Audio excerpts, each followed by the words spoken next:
We're in a dark age.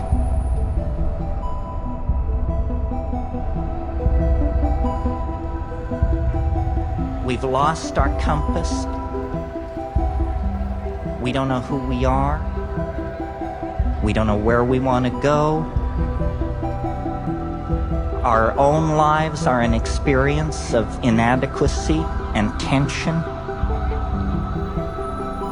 We are a world dying under anesthesia for lack of authentic connection with the living world out of which we came.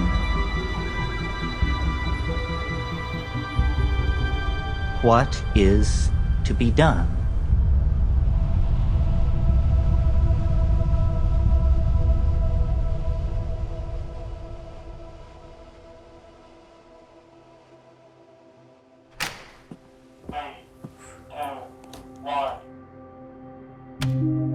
My name is Brian Rose, and every day I speak with some of the greatest minds on the planet. Broadcasting messages of inspiration to the world.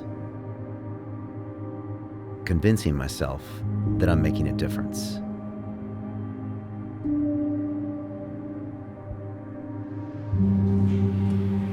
But when I look outside my studio, I see a very different picture.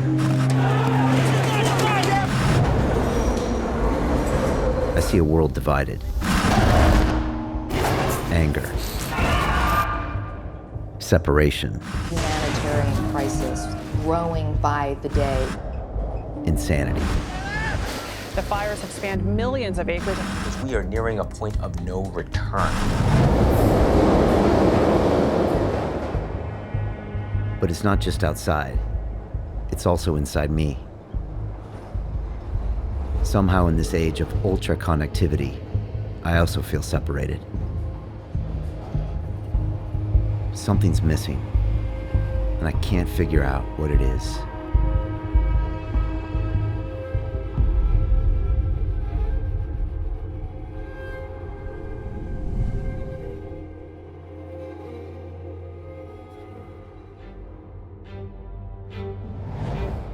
All my life, I tried to find happiness by achieving things. I'm not sure why, but I always wanted to be the best. I mean, who doesn't, right?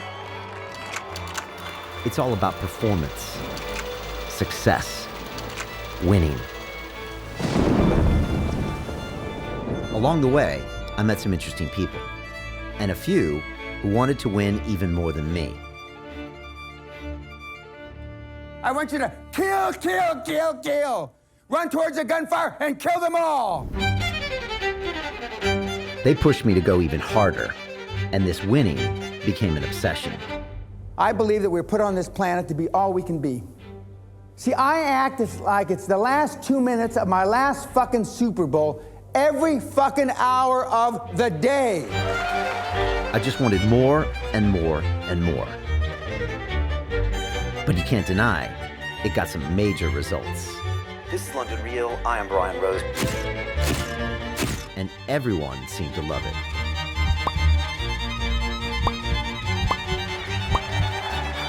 Yet it also began to take over my life.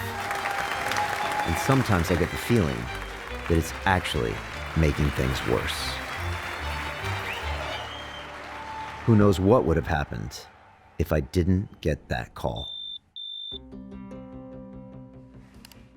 Hi, Brian. It's good to see you. This is Dennis McKenna, and a call from him means things are about to get complicated. You see, Dennis is a leading scientist in the study of psychedelics, powerful mind-altering chemicals. He has a different way of looking at things and radical ideas about how to change the world. We had some cool conversations back in the day that I had almost forgotten about. You can think of psychedelics as a scientific instrument to explore the range of consciousness.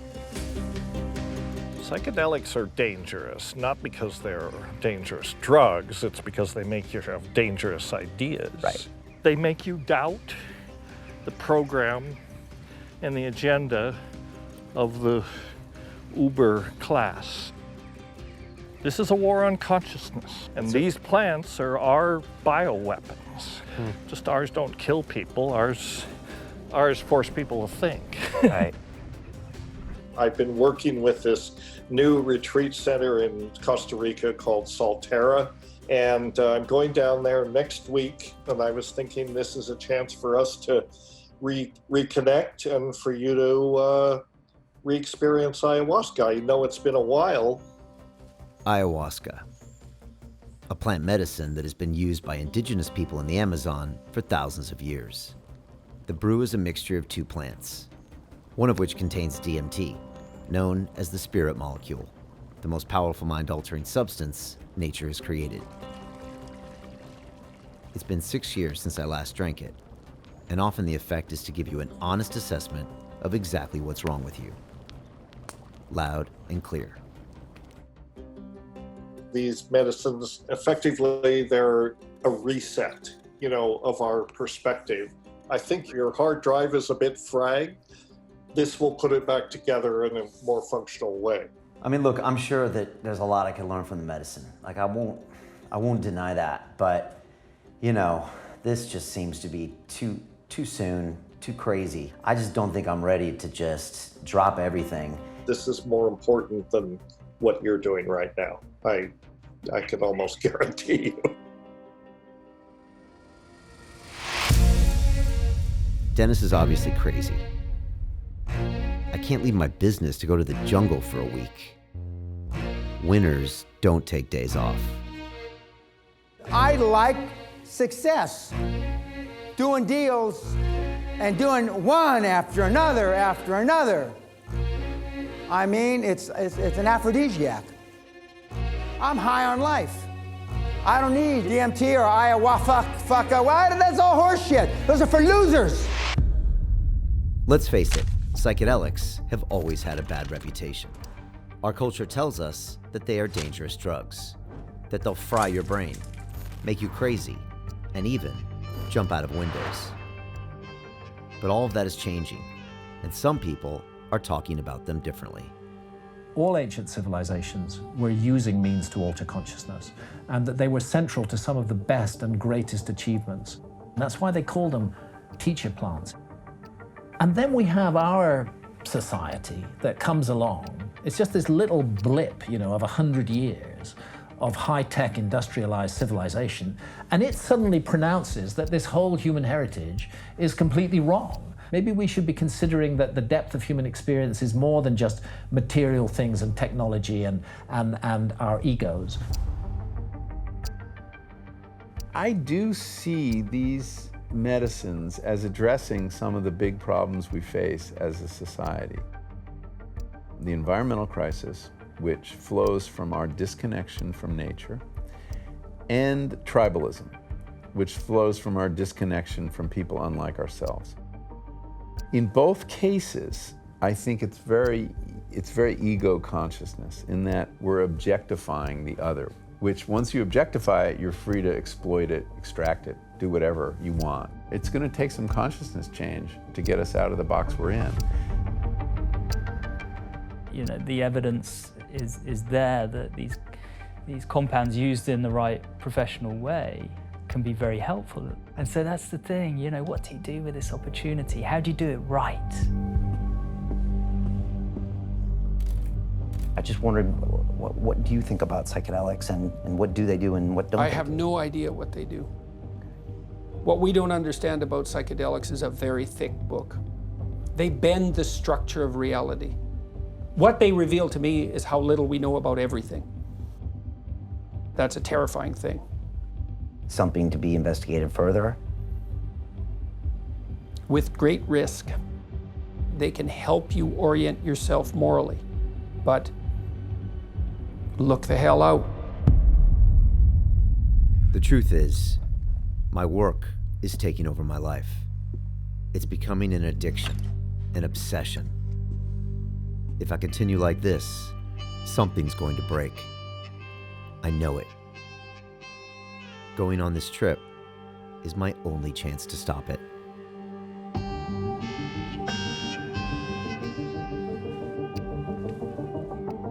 This movie is unlike anything we've ever done. It's a total lack of control, which obviously makes me nervous. In 3 days' time, I am traveling to Costa Rica to participate in 3 ayahuasca ceremonies. And I think I've already forgotten how emotional and how emotionally draining this experience is gonna be. You know, the convulsions, the purging,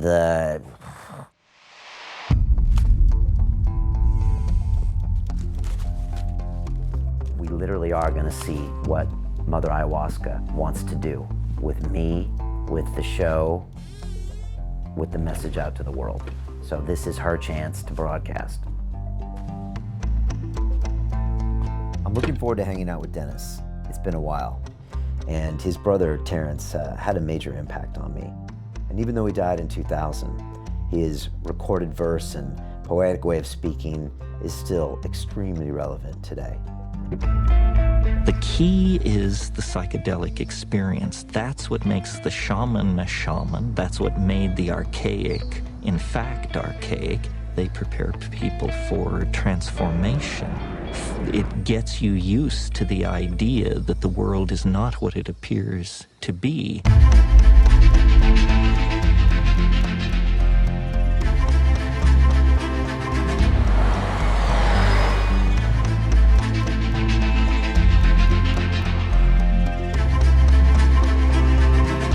We're in San Jose, Costa Rica right now. Taking 2 flights, and now we got a 3.5-hour drive ahead of us. I got an ayahuasca ceremony tomorrow. I think we'll get some sleep, but it's been a long-ass day.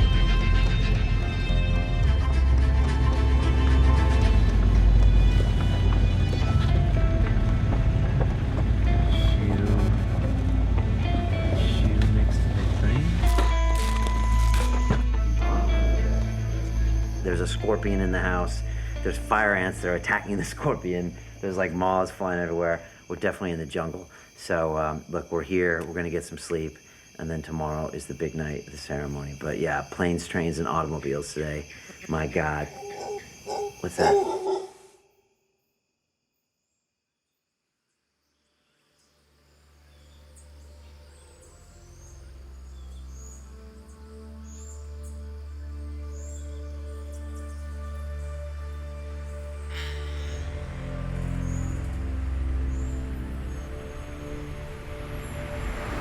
I was just thinking that in London, you're not surrounded by anything in nature, really. There's a few parks. So it's easy to forget about it and not think that it really matters as long as your Uber comes on time and your latte is ready and your organic eggs are cooked for you. But out here, it's pretty damn obvious that the plants are in charge.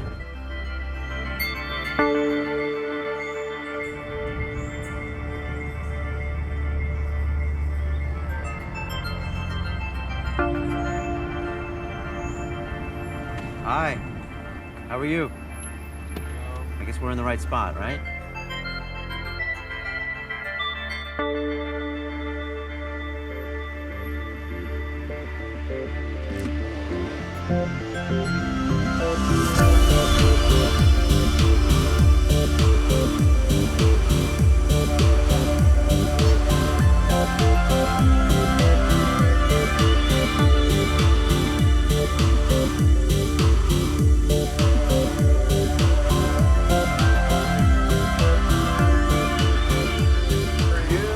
Sir. How are you? Good, great to see you.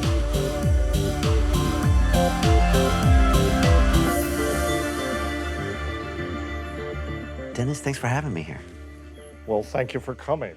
It's great to see you here. I kind of never thought we'd be sitting here together. I mean, I'm feeling a bit of trepidation, as is probably normal. It's absolutely normal. If you don't have butterflies in your stomach, you're not paying attention. Right. Well, I'm paying attention. Yeah. And so what is your view on what's happening inside this psychedelic experience? Well, the first thing to get clear is I'm not here to tell you what's going to happen. I mean, what happens will be what happens between you and the medicine. That's always the way it is. A good shaman, their job is to set the setting, set the context, and step out of the way. Because the real teaching, the real teacher is the medicine.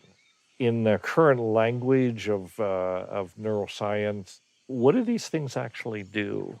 They disrupt what they call the default mode network.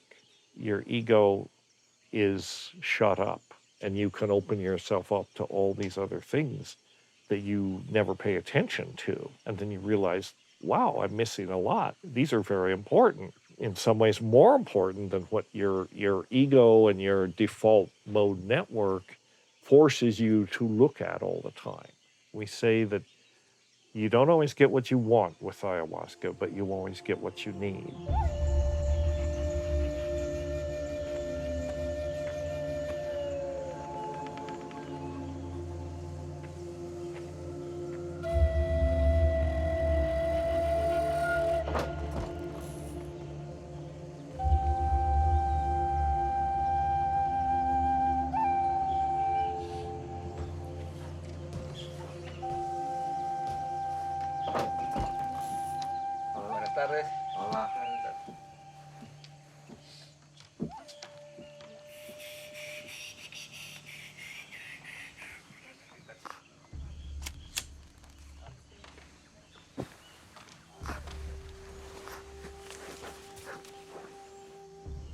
You can speak about your intentions here, anything that's weighing on you, whatever you want Wheeler to know, because of course this informs him of where you at in your journey, and then kind of as he comes into the medicine space with you, kind of where he directs his energy, the icaros he chooses, and how he infuses his intention into those songs.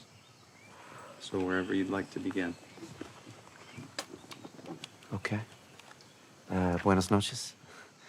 And thank you for having us. My name's Brian. I'm from London.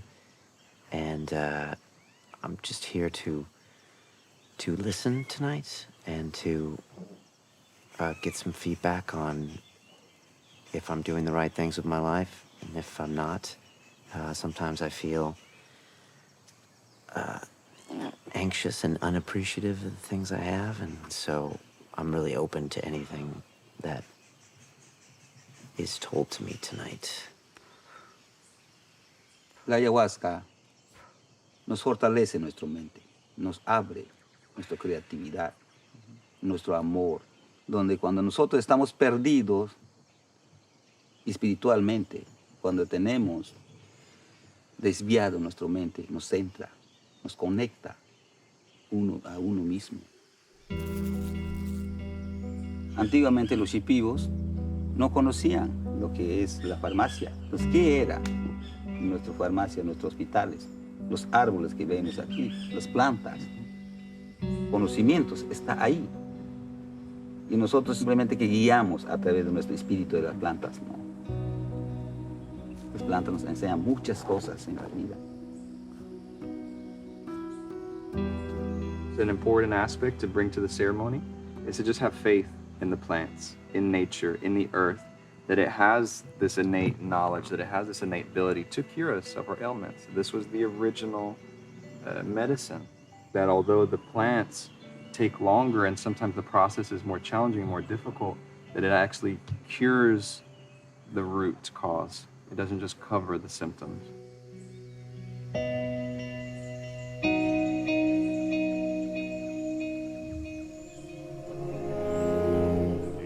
Ceremonies, we like to do 3 with a day in between each one for integration and discussion. The first one, just the ayahuasca is within you and it is opening you up, and it's just you're getting friendly with it. Skip a day, then the second time you take it, that's when usually you're at the bottom of the abyss. You know, you get to plunge the depths or reach the heights, depending on what's happening. But that's the primary experience. And the third one, it's kind of the resolving, the sew them up and get them out, you know, put everybody back together in a whole place and end it up. But that's just a metaphor, yeah. All right, Dennis. Thank you very much. All right, to our next conversation. Which I guess will be on the other side of the chrysanthemum, right? Yes, yes.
Last night's ceremony was not what I expected. There was no pain or dark visions. Instead, I was shown all the incredible people in my life and how lucky I am. The lesson was simple but important. Something that's easy to forget. Be grateful. Honor what you have and those around you. I feel the medicine inside me, opening me up, unblocking me. Now it was time to share my experiences with the group in our first integration session. Today we just wanted to talk a little bit about some tools that we can use to reflect on our experiences and kind of help us move forward and start thinking about what things will be like when we go home. Integration means bringing things into the whole person. When you take these lessons in, it's kind of a process to make sure that it comes into yourself. The Hero's Journal is designed to take you through a self-reflective process of why you're here, what's going on for you.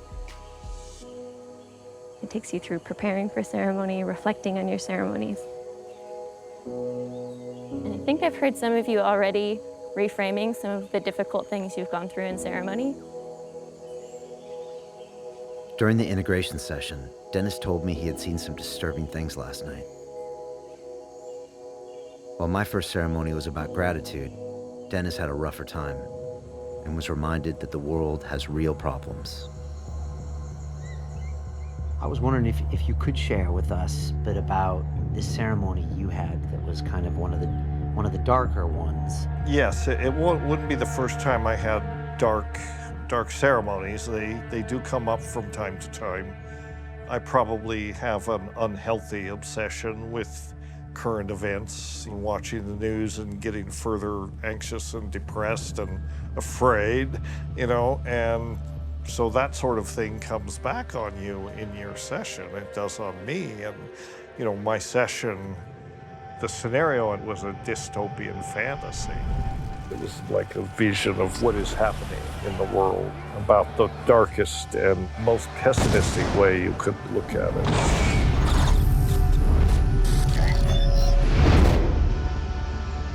All of these things, which are basically the diseases of our culture, the diseases of individual are the diseases of the world.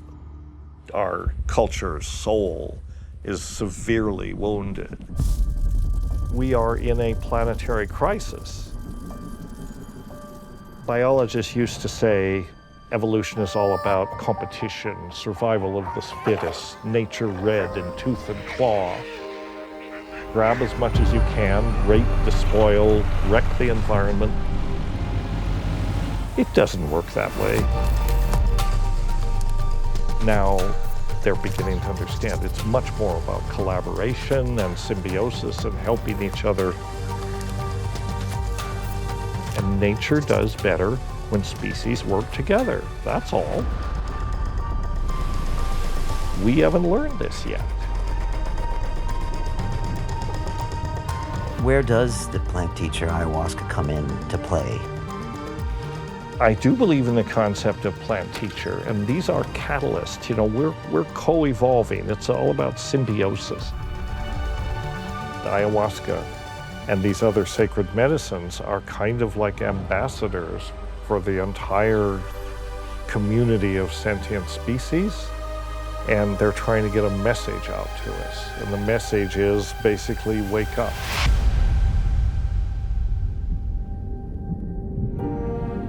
These crazy monkeys are either going to save the show or they're going to completely kick everything to pieces.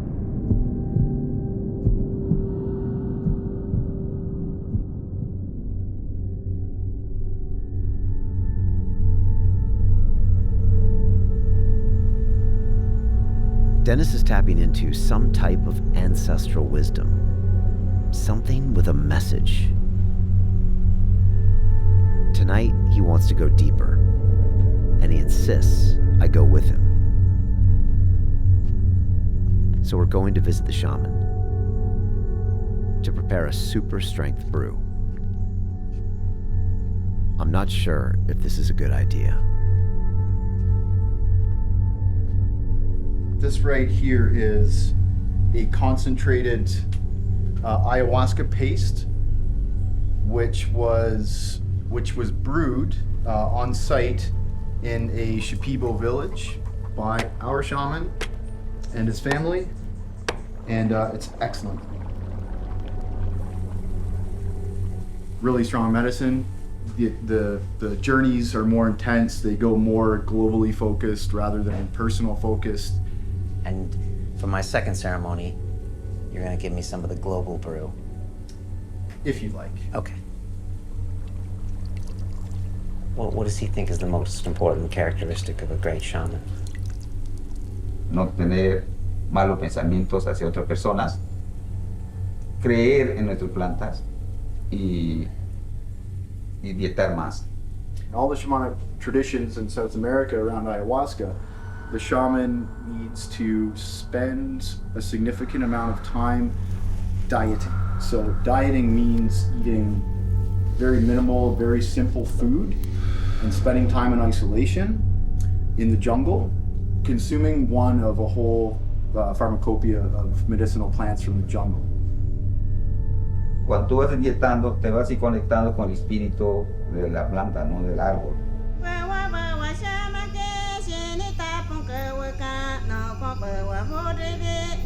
En tus sueños o cuando toma ayahuasca te sale. Tú escuchas o ves en tu visión que alguien puede presentar una mujer, un hombre, espíritu vestido con vestimentas típicas y te canta. Entonces, eso significa que los ícaros te están dando.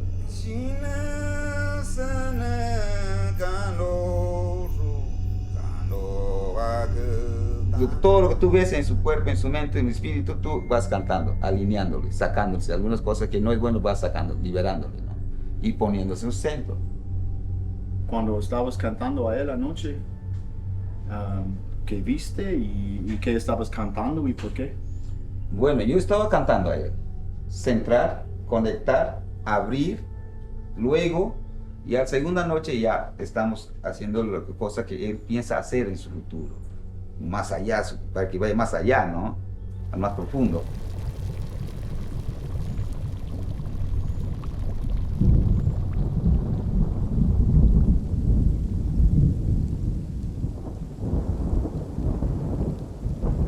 Cada planta tiene su espíritu, pero tú no le ves. Ese espíritu trabaja en ti.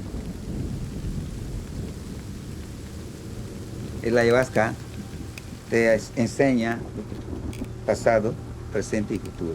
Tres cosas. Eso es lo que te enseña la medicina. Lo que tú has pasado en tu niñez, te vas a ver cómo ha sido, qué es lo que has pasado, qué es lo que has hecho, o qué es lo que te ha hecho a ti. Te hace ver.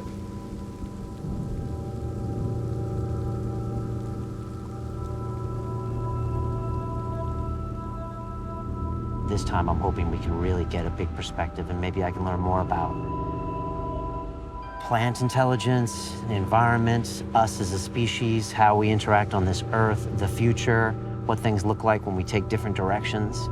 So I really need some bigger answers and bigger questions. I'm in the hands of Mother Ayahuasca, and I got Dennis McKenna on my right-hand side, the shaman on my left, so I'm in good hands. But, I mean, let's be honest, once I'm in there, I'm all alone, and I'm gonna have to just be ready for everything it brings, so.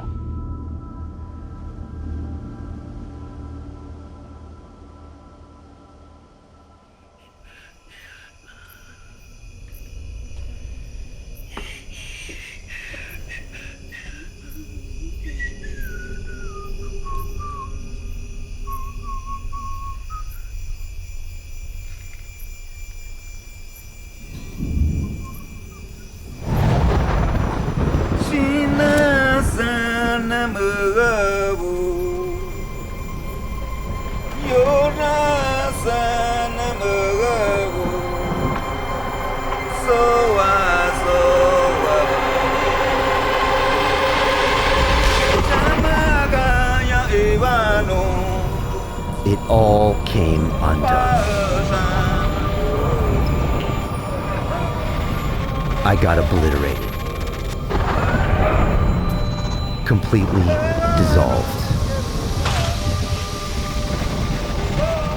All of these insects were eating up my dead body, just ripping me apart, sending me back to nature, to this giant living organism, connected to all.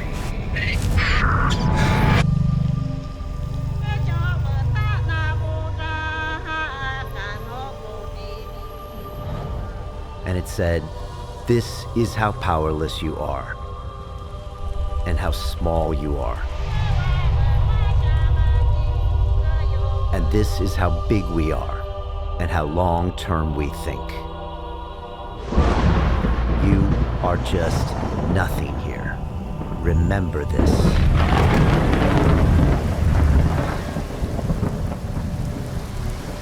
And then, I don't know why, I got shown all this pain in the world. And I was made to feel it.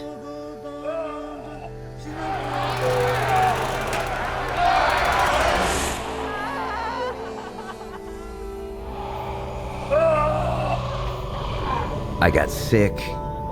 I felt nauseous. It was horrible.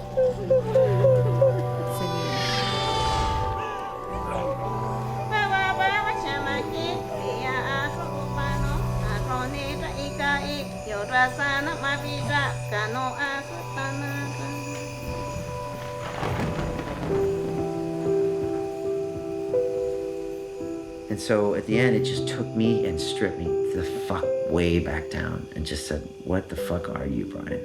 Like, you are just this little kid that never got the love that he wanted.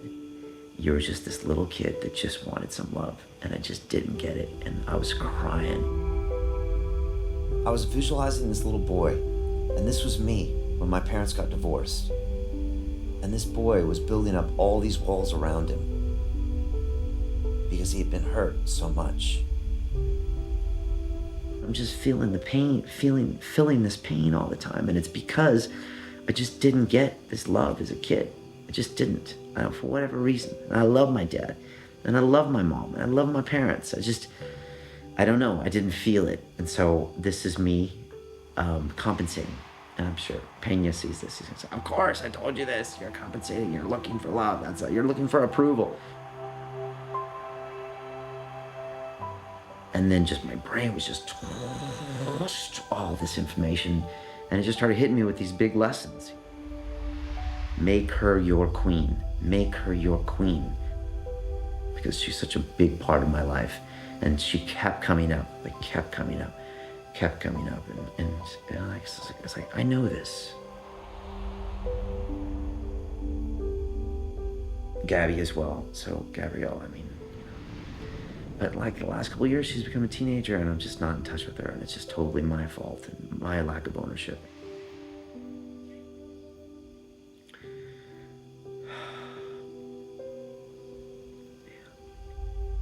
Everyone, just everyone,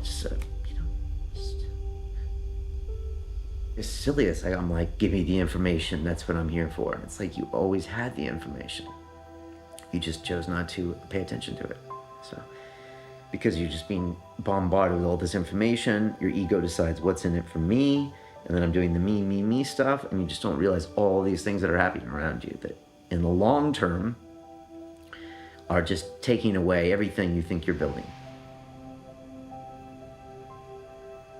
I just need to start investing in these people, London Real is London Real, but like enough, enough.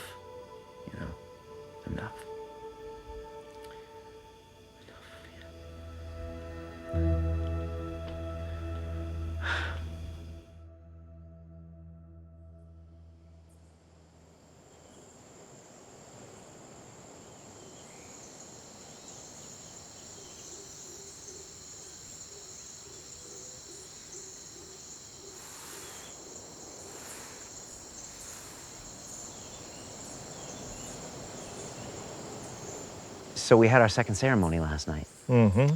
And I had quite an experience, probably the most riveting experience of my whole life. It was pretty strong, Dennis. Put that in quotes. Trademark that.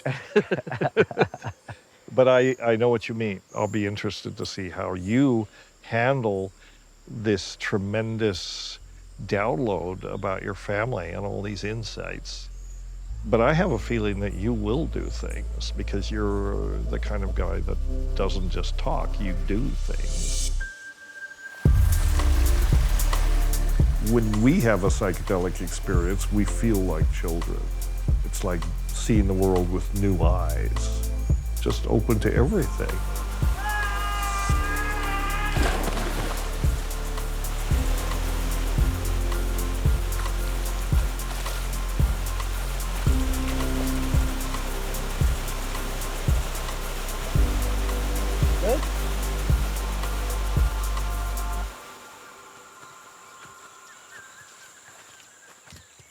I keep reflecting on last night's ceremony. I felt connected to everything and everyone. That I was just one part of a much larger organism. This leads to one simple truth.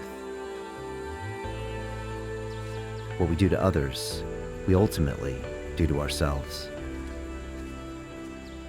Humans cannot be healthy in a world that's dying. The archaic mind understood that nature is conscious. Nature is alive. Nature is an organism full of intent. Our own decision to view the universe as inanimate, as unintelligent, allowed us, permitted us to dissect it, use it, and deny its validity outside of human purpose. Now the consequences of living like that is coming back to haunt us. You know, we have almost destroyed our home. We have to recover our respect for nature, our love for nature, and we have to realize that we're not running things. The plants are running nature. But if you look at the way that plants optimize their relationships with their environment through very clever strategies, that's a kind of intelligence. You know, we should be so smart. I mean, look at what we do to our environment, you know? So that's a kind of intelligence. They don't think in the way we do. They don't have brains. Brains are overrated. We must give reverence and credence to nature and nature's methods, because no other methods will allow us to work our way out of the present mess we're in.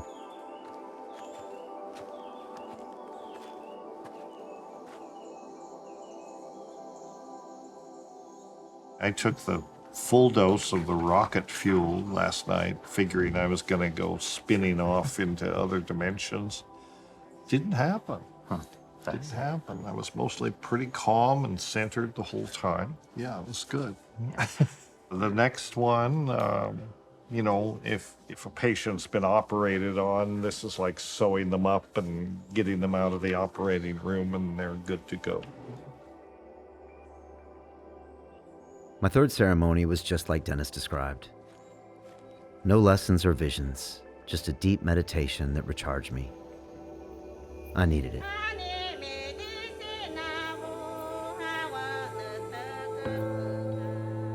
Now it was time to leave. The truth is that I got used to the jungle. It feels good to be amongst plants and friends.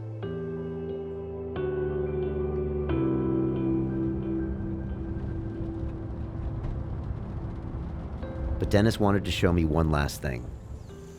A cloud forest. A perfect example of balance and symbiosis.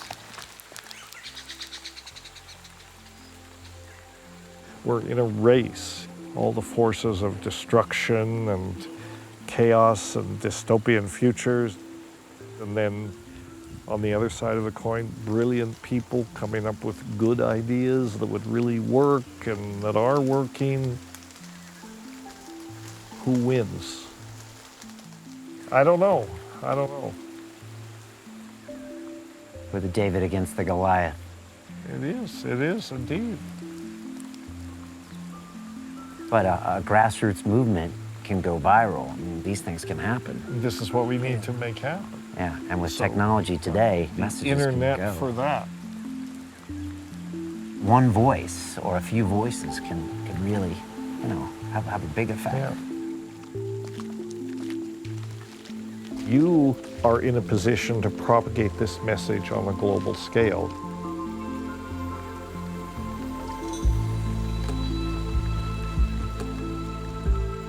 The entire destiny of all life on the planet is tied up in this. We are not acting for ourselves. We happen to be the point species on a transformation that will affect every living organism on this planet at its conclusion.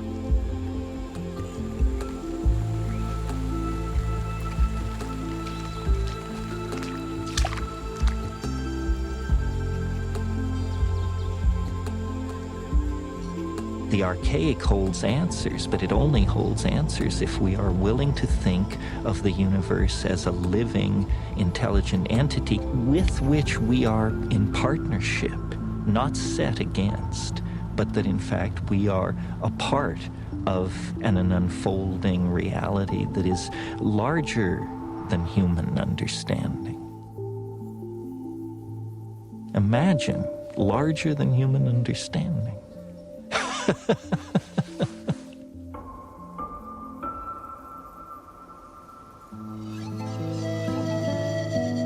This whole thing really changed my life, Dennis, you know? So thank you for getting me down here. And I feel like this is just the beginning of... I think it is the beginning. It It is. changed my life too. You're a great partner to work on this. I mean, you really do have global influence. I think we're gonna encounter some people that we never thought would be part of us on this journey.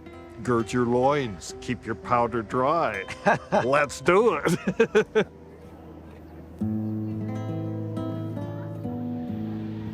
Man, I don't like the real world.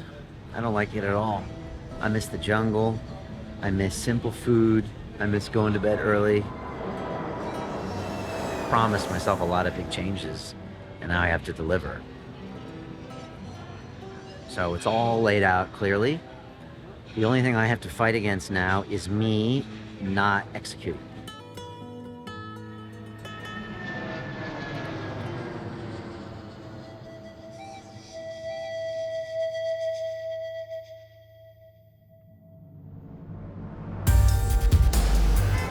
London.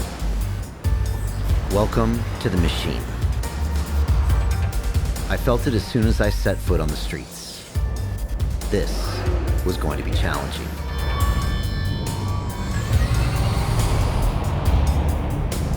It's easy to understand cooperation and symbiosis in nature,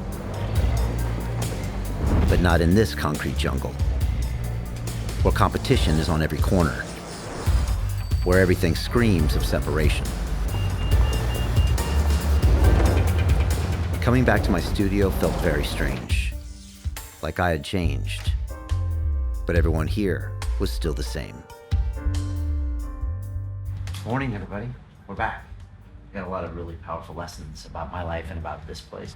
First of all, just the people here are a huge resource, and I want to make sure I spend a lot of time with each one of you and listen to you for your ideas and make sure that your ideas are a big thing of this part of this going forward. And the last thing is I want to have more fun around here.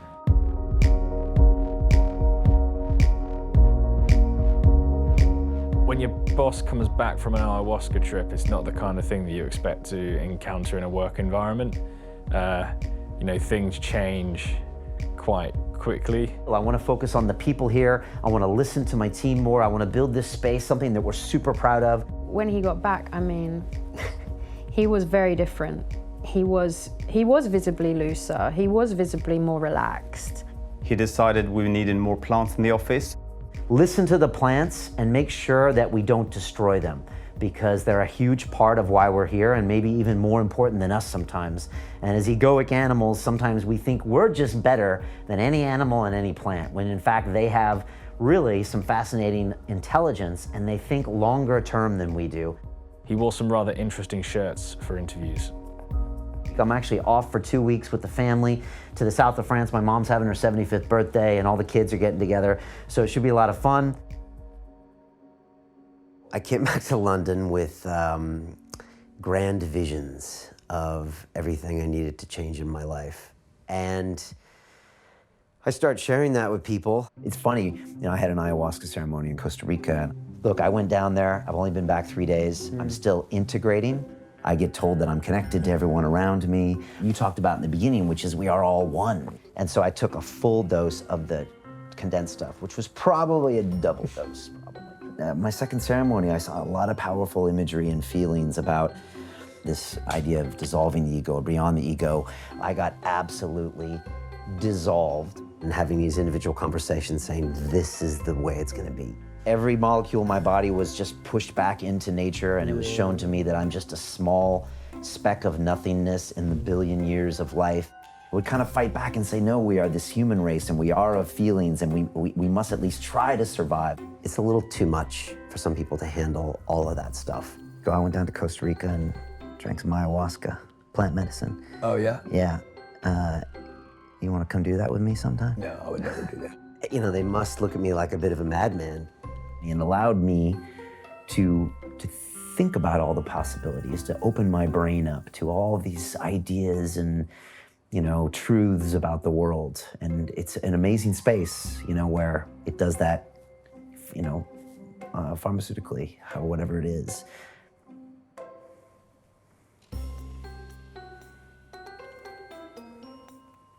Interesting.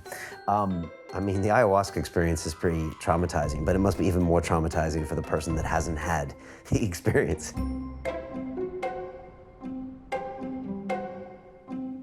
I think he experienced everything in the ceremony, but it's so hard to describe a psychedelic trip. It's impossible, or I don't know what is worse when people really try to tell you what they've been through. Just taking ayahuasca, he just had that different perspective that it's not all about him on the end of the day. We're all one, and we have to, it's like he has to do his duty.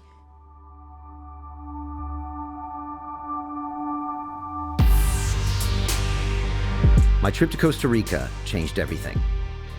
I knew it was time to go big. I realized London Real would play an important part in transforming human consciousness. So we created a new mission, hired more people, and doubled our output. London Real has a new purpose: to create a mass-scale transformation of humanity into a fully empowered, conscious, and cooperative species. Thank you, Sir.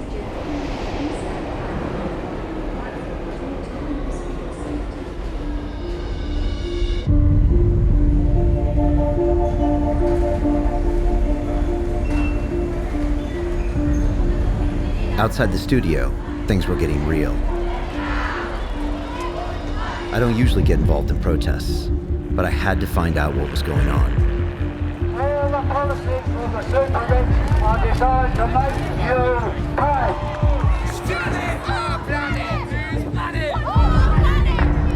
There were a lot of people.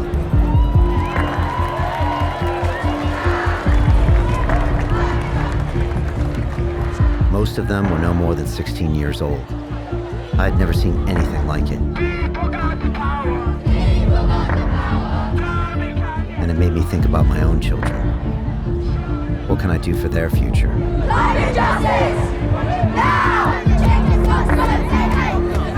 But taking part in this conversation is like jumping into a firestorm. It's a hoax. It's a hoax. How dare you? An information war that is separating us from each other even more. Global warming is the greatest fraud that's been perpetrated on mankind this century. In the cosmos of time, of the 13.8 billion years that we've been on this miserable planet, it's not a fart in the wind. And I'm jealous of the Vice President, Gore. I am jealous he came up with a scam before I did. Dan, you got the money. I've got children. I've got 21, 23-year-old children. And what's their future with you people with money? Now you're full of shit. Sit down. I'm gonna answer you. I'm gonna answer you. Just shut up and sit down. This is not about who is right or wrong. This is about the story we tell ourselves as a species. Do we want to dominate nature or cooperate with it? Environment is a huge issue right now, there's no question. Am I worried about it? No, I have a plan and I'm working to the plan. Our plan is along with the natural contours of life. If all of us have the same plan, we can turn this around. Are we gonna turn it around? You're asking for a prediction, I'm telling you I have a plan. Are you committed to the plan? That's a question, isn't it? One thing is certain. This strategy for survival is not working. Right now you're happening here as a part of everything else. What the trees exhale, you're inhaling. What you exhale, the trees are inhaling. What you think as myself is just a psychological boundary that you have set up. If you experience everything around you as myself, do you need morality? Did anybody teach you out of these 5 fingers, this is a small finger, don't cut it off? Is there a morality needed like that? Anything that you feel is a part of yourself, with that you don't need any values, ethics, morals, nothing, because it's a part of you. There's people talking about this, but there's equally a certain number of people that just say, no, no, no, let's just have the fun now. Now making money is better than the 80s. And they say my generation ripped the ass out of the world, and I was proud to be one of those that ripped it. How can we change that conversation? The way to start is to uplift human consciousness so that people can stop thinking about themselves all the time and learn to serve. Your greatest contribution to humanity is your own self-realization, your own enlightenment. As you uplift yourself, you uplift everyone else around you. And for me to be the better version of myself, I need to be concentrated long enough so that I can turn my gaze inward, look at myself and go, where are my flaws? My flaws. Unfortunately, the harder I worked on London Real, the less time I had to work on myself. So I've been thinking, I want to host an event that brings everyone together. I'm talking about London Reelers from all around the world. And I also want to get former guests from all different kinds of point of view. I'm talking about people like Dan Pena and Dan DePani, Marissa Peer, Mantak Chia, and I want to put them all in one room. Only London Reel can do this, and I want to go big. As the months went by, our new mission took over everything. The lessons from the ayahuasca were fading, and I was falling back into old patterns. So I decided to ask for help. Hey, Sean, thanks for getting on the call with me today. I really appreciate it. You know, I've been struggling a bit with this whole process of integration. I'm not manifesting everything that I saw. I don't know what to do. Everyone around me thinks I'm a bit crazy. Absolutely, and this is a really common experience. At Soltara, we recommend that people be really careful about how they choose to share their experiences and who they choose to share them with. One of the maestros once said sometimes he doesn't even tell his own wife, because as far as he's concerned, it's between him and the medicine. And so it's that level of sacredness that we really want to encourage people to bring to the medicine. I saw these visions of what I should be and what I was supposed to become. I see that I need to spend more time with my children and, you know, listen to every member on my team and act like some benevolent God. I wrote everything down in the Hero's Journal, and then I come back to the real world where I have to live, and I can't implement all that stuff practically. It's just not practical. And I guess I saw an idealized version of myself that I can't be right now. And that's frustrating for me. Frustration is an emotion, and oftentimes that's where things head. It's like, how do we address this emotion inside ourselves? And that's why this kind of know thyself, this internal work becomes such an essential part of that. When we're just trying to push the change to happen, then that's when we get the most resistance. But the reality is that great accomplishments require hard work and sacrifice.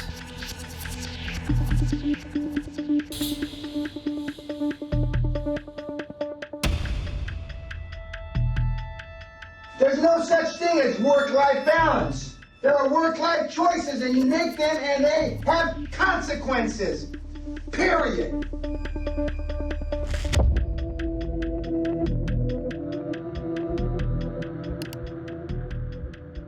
You're a cunt, Brian, not me. Explain. You're weak.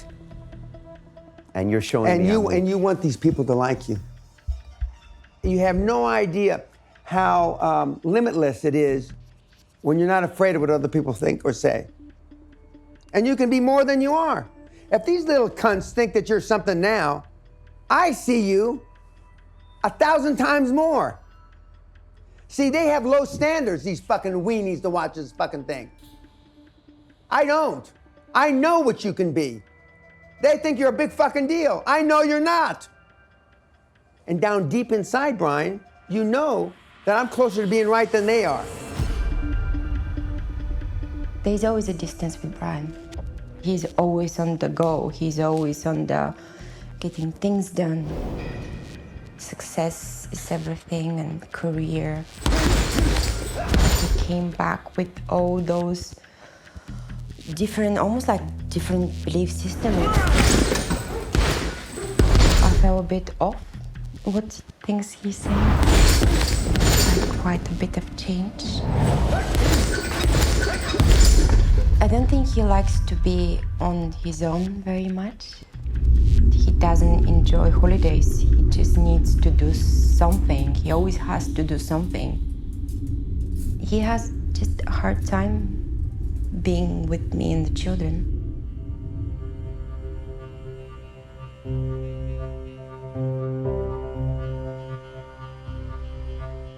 In August, I had 2 weeks off, and I'll be honest, 4 days later, I left and flew back to London alone because I couldn't be the holiday dad.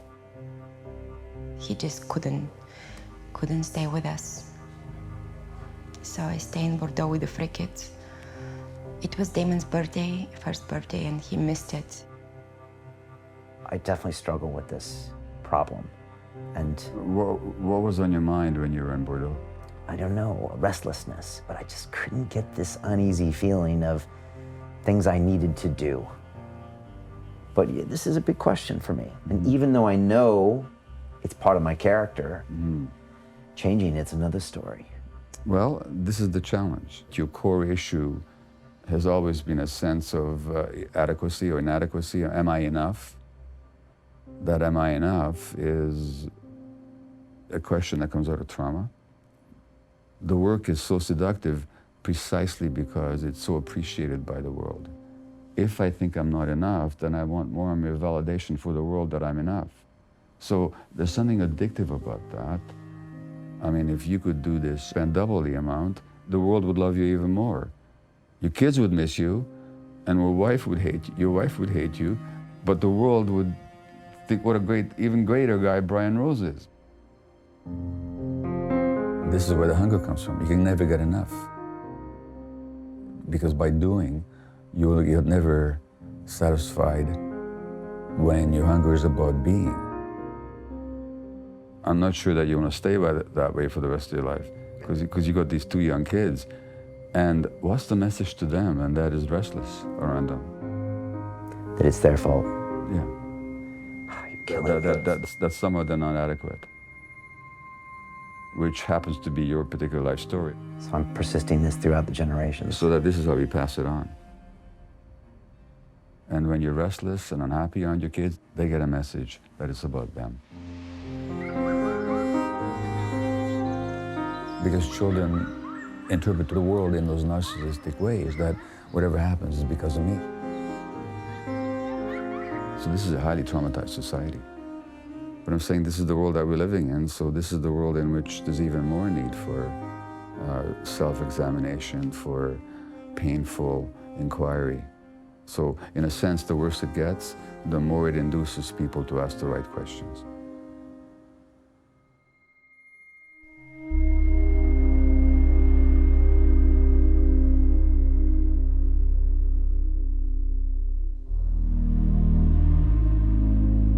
Here I am, trying to heal the world.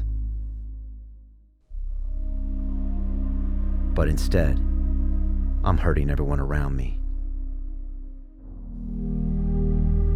I keep trying to transform humanity, but I can't even fix myself.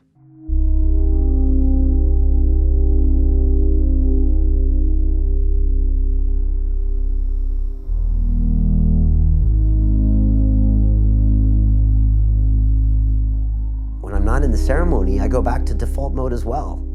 Like, am I living a living example of what a human should be? No, by no means. And I hate myself for that. You know, are we doing everything we should be doing? No. You know, are we putting out the purest message? No. And that pisses me off. Pisses me off. Am I being the best parent? No.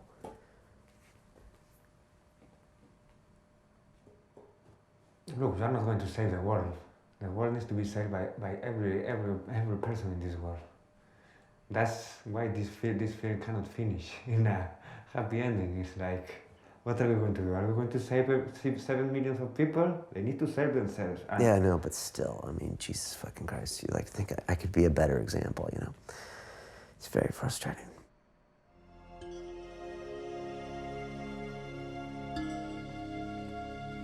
I needed to talk to a friend. Dorian Yates was someone who understood me and the medicine. He was our first guest to talk about how psychedelics helped him transform his life after an injury ended his career as the 6-time Mr. Olympia, the greatest body in the world. Dorian is on a journey of healing and self-discovery, and always learning and reinventing himself.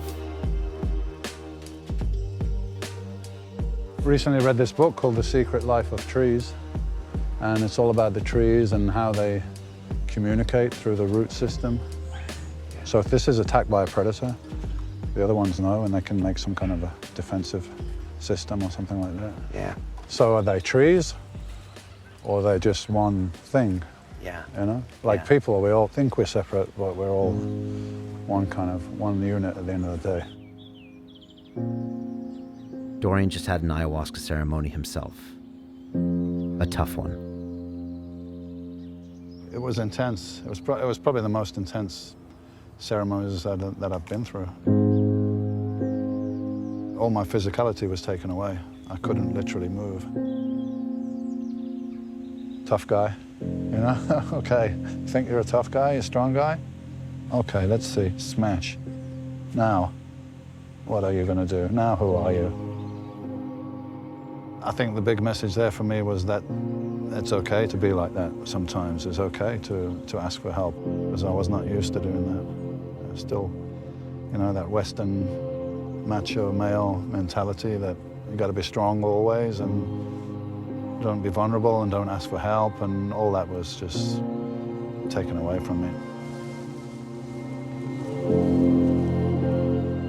The root of it is a 13-year-old boy that lost his father, and perhaps all the training and the strength and all the physique was some kind of armor, in a way, to protect that little boy that still exists inside all of us. See, I felt that I had lost this great trauma, and it wasn't really addressed by other people in my family, by my mother and so on. And maybe there was some blame there for that, but I get it, man. I get it. It wasn't their fault. They were living their story and their own personal traumas and whatever happened in their life, which affected the way that they behaved and the way they treated me and the way they brought me up and everything. So I got rid of that kind of blame that I may have been attaching to all that before. And it would be nice if I could tell them that. You know, I got shown my own trauma as a 7-year-old and my parents divorcing, and that's something I think that has caused me to, maybe like you, become an overachiever, maybe prove myself to the world. I think prove to myself, maybe, that I'm worthy. Maybe it's control as well. But you want everyone to love you. Yeah, even though I tell myself that I don't need it. Maybe you got the same thing, you know. And then it becomes maybe just a self repeating loop. We all get stuck in a mold, and that, you know, that's what can happen with ayahuasca. You get that mold, and she fucking smashes it on the floor.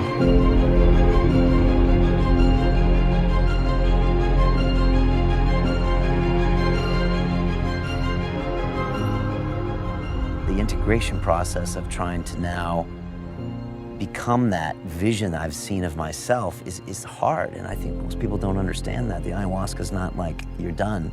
Matter of fact, it can be even harder when you come back, because you see who you could be, and then you're not, and then the rest of the world is happy where you are, and you have to kind of push through that. Oh, sometimes when you go on a spiritual journey, I mean, I've said to myself sometimes, I'm like, this is great, but wasn't ignorance bliss? You know? It probably wasn't, but I mean, anyway, you can't go back. For me, I'm on a journey, and I'm learning something every time, and I know there's still more to learn. For me, this thing when I was 7 years old keeps coming up, and I don't know, I'm thinking maybe I should go, you know, talk to my parents about it, and just maybe have... You're lucky they're still here, that you can do that. I can't. My father died, my mum died, so I can't even tell them about this, but sure, if your parents are here, man, why waste the opportunity? Go speak to them.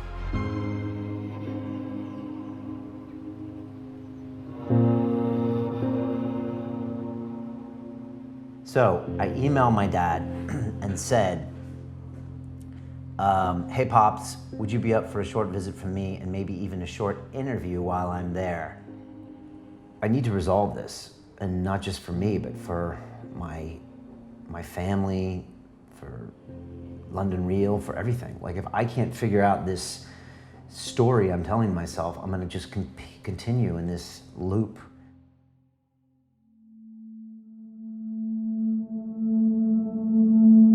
My guest today is Dr. Joe Dispenza. You specialize in teaching people to rewire their brains and recondition their bodies to make lasting changes. Dr. Joe, welcome back to London Real. Thanks so much, Brian. I'm always happy to be with you. I'm going to San Diego to really sit down with my parents and talk about this traumatic memory I had when I was 7. But I don't think I'm looking for an answer from them, because there isn't an answer. I think the only answer is my projection of my new me and my new future, right? Exactly. What you may want to understand is how they felt.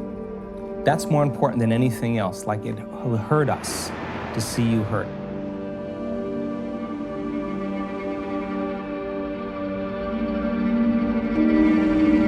La variación de ayahuasca se da cuenta de dónde está la raíz del problema. Ahí se trabaja. Hey, keep it moving, huh? No loitering here, all right? You don't look like you belong in this neighborhood. Give me a hug. All right, good to see you. Once you understand their struggle, you'll understand your struggle. You were a 7-year-old boy that you thought it had something to do with you, or you thought there was something wrong. What was I like as a kid? You would kind of bang things on the walls, and you wouldn't just cooperate at all. Do you think I was angry because of the divorce? Possibly. I mean, divorces always hurt kids, but I really wanted to minimize it. For me, when I do these plant medicine ceremonies and these ayahuasca ceremonies, like, most times it goes back to that moment when I was 7, and you told us about the divorce. And I think for some reason, with my personality, I was just like, I just built these walls all up around me at that time, and that was just like, so it was like, I think I just built these walls up. Then I think I realized I was just trying to keep people out of my life so they wouldn't hurt me. Yeah. So. Right. So I think that's what that was. Yeah. Yeah, especially. Anybody that could hurt me. Yeah. So I think that's yeah. Give you a hug right now.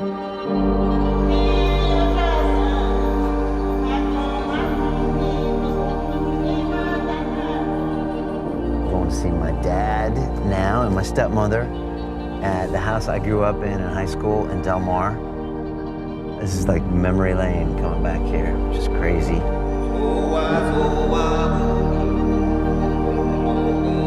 When does the story end? If not now, when?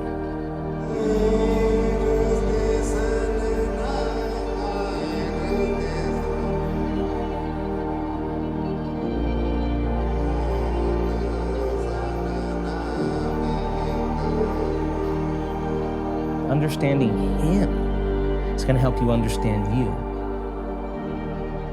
I remember you coming home when I was a kid, and it was just a big deal when you came home, but you were coming home at night. That's what happens when you have a serious career going on and your time is already sold. And that's the way you were brought up, or That's just your what dad was not there. It's the same thing. I was not like it was, I didn't feel negligent or derelict. So when I was 7, you ended up moving to a different place. Yes. What do you remember about the divorce? All kinds of things. I don't think about that anymore. Okay. It was all very complicated. Yeah, extremely, right? It's very complicated. Nothing like we planned. Right. Yeah. It was a lot of hard work, a lot of stress on everybody. Yeah, it was. It was something I always come back to. That time always comes back to me. I'm trying now to not do that anymore, and just to like not have that define me. And that's 40 years ago. I know. Nobody wants to live with their past forever. fun to shovel it over your shoulder.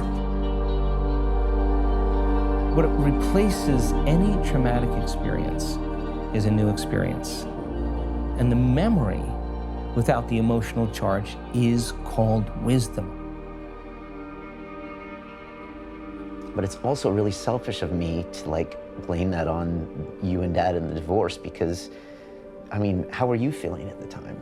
I mean, what was it like for you? Yeah, well, you can imagine. Yeah, I mean, I crashed and burned. I never, his parents and my parents were both married 50 years plus. That was my reality. So when I did confront your dad, you know, I was a mess.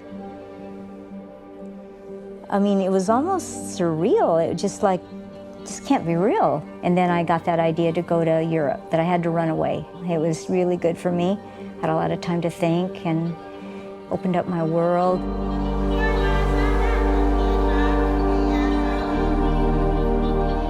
You no longer say, I am this way because of that event. You say, boy, that was one of my greatest teachers.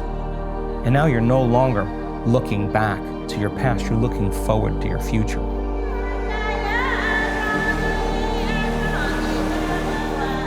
That tragedy freed me to live a potential that I would have never been able to do, or never allowed myself to do. In reordering my life, I had to think about, what do I want to impart to you? I really wanted you to have exposure outside of just American culture. Probably the reason I'm in London right now. Yeah, I think so. They brought you into this world, dude. And that's what you'd be thanking them for. I just want to say thanks, Dad, for being my dad. Love you very much. We wanted you to do well.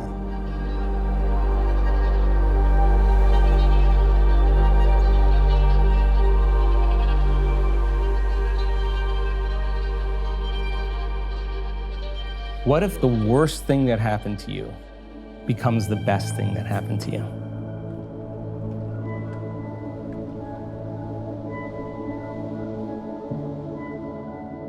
It's funny how we get caught up in these stories that disconnect us.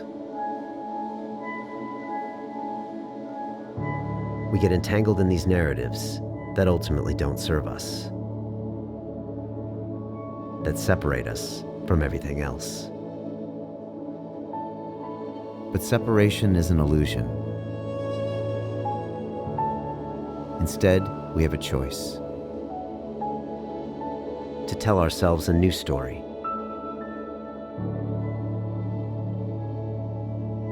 Yes, change is usually uncomfortable and oftentimes scary. But isn't that why we are here? To fail, to learn, and come back stronger? To find a way to heal our wounds. Not just for ourselves, but for everyone around us.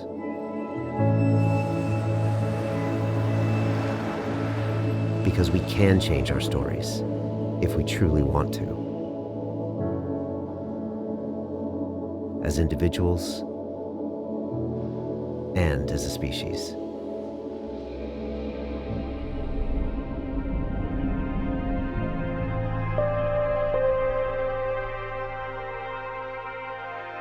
There was one last thing I had to do. Speak to my mentor about all of my experiences. And try to convince the $50 billion man to look at the world in a different way.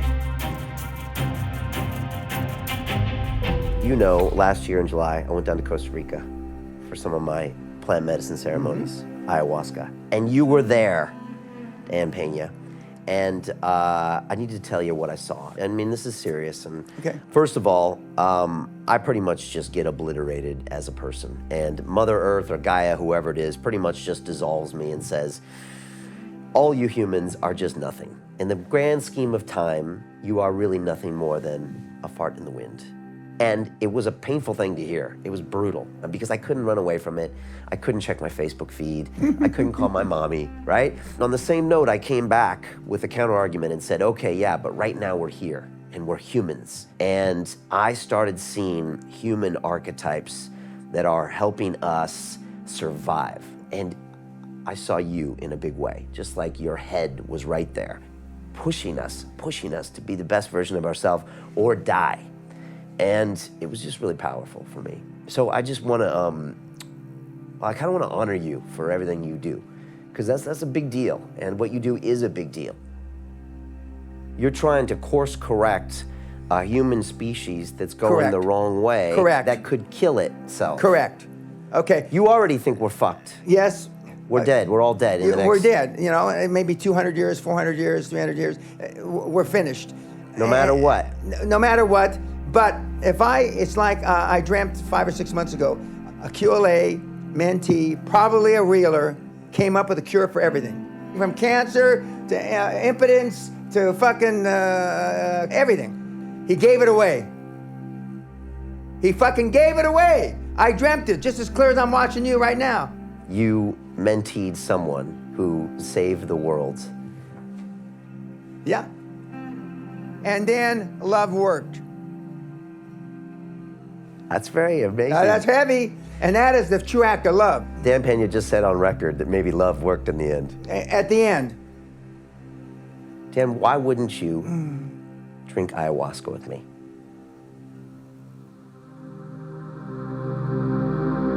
Well, I'm not gonna drink ayahuasca. Imagine if you were empowered with that. I mean, it could be a force to be reckoned with. I'd probably float. Will you before you die? Well, I'm gonna do heroin before I die. Ah.